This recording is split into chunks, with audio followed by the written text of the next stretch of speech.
Hey everyone, welcome back to the show. I'm glad you're here with me today because we need to talk about something incredibly complex, deeply emotional, and genuinely historic that just unfolded in Israel. On Monday, July 13th, 2026, the Israeli parliament, the Knesset, passed a new piece of legislation. Now, on paper, the headline sounds simple.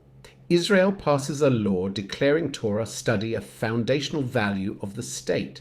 But beneath that seemingly straightforward sentence lies a massive constitutional battleground, a fight over the military draft, and a fundamental debate about what it actually means for Israel to be both a Jewish and a democratic state.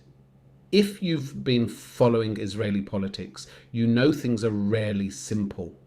But this move, it's a seismic shift. So grab a coffee, sit back, and let's break down exactly what happened, why it matters, and the deep dilemmas tearing at the fabric of Israeli society right now. First, let's clear up some legal jargon. You'll hear journalists and experts call this a quasi-constitutional law.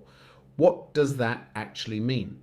Well, unlike the United States, Israel doesn't have a single formal written constitution. Instead, back in 1950, they decided to write a constitution piecemeal, chapter by chapter. These chapters are called basic laws. They have a higher legal status than regular laws. Think of them as the pillars holding up the house. When a regular law clashes with a basic law, the Supreme Court can step in and strike the regular law down. Up until now, Israel had 14 of these basic laws, covering topics such as human dignity, freedom of occupation, and the structure of government. On Monday, the Knesset voted 63 to 52 to pass a new one. Basic law, Torah study. The core sentence of this new law states, Torah study is a foundational value in the heritage of the Jewish people and in the state of Israel. Now, on the surface, you might think, okay, what's the big deal? It's a Jewish state. Of course, Torah study is a foundational value of the heritage. Even many secular Israelis would agree with that historically. But in politics, and especially in Israeli constitutional law, words are weapons and context is everything. To understand why this law was pushed so urgently right now, we have to talk about the military draft. In Israel, military service is mandatory for most Jewish citizens. It's a defining collective experience, a rite of passage, and frankly, a matter of national survival. But for decades, young ultra-Orthodox men, known as the Haredim, have received blanket exemptions from military service so they can study full-time in religious seminaries or yeshivas. Historically, this was a small arrangement. In 1948, Israel's first Prime Minister, David Ben-Gurion, exempted about 400 scholars. But today, the Haredi community makes up about 13% of the population. We are talking about tens of thousands of young men exempt from service.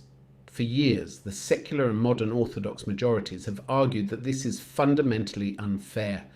They call it an unequal sharing of the burden. In 2024, the Supreme Court ruled unanimously that the government must begin drafting yeshiva students because there was no longer any valid legal framework to exempt them. This put the ultra-Orthodox political parties in a corner. They believe, with absolute burning sincerity, that spiritual defense is just as vital as physical defense.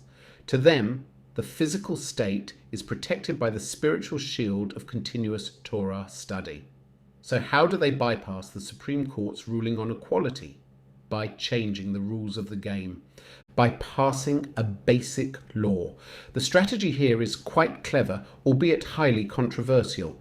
If the Supreme Court tries to strike down future laws that exempt yeshiva students because they violate the basic law, human dignity and liberty, which protects equality, the religious parties can now point to the new basic law, Torah study. They can argue to the judges, look, you have to balance the value of equality against the constitutionally enshrined value of Torah study. It gives the courts a new legal scale to weigh. But here is where the plot thickens. The law that actually passed on Monday was a watered down version of what was originally proposed. The original draft had a second clause. It explicitly stated that those who dedicate themselves to long-term Torah study should be legally recognized as performing meaningful service to the state, effectively putting a yeshiva student on the same legal and financial footing as a combat soldier. This caused absolute outrage across the political spectrum. Opponents, including the army reservists, defense officials, and even some moderate members of the governing coalition, argued that equating sitting in a classroom with putting your life on the line in active combat was treacherous. The Supreme Court has placed a temporary halt on the legislation. We will have to wait and see what will happen. What do you think? What is your opinion? Let me know.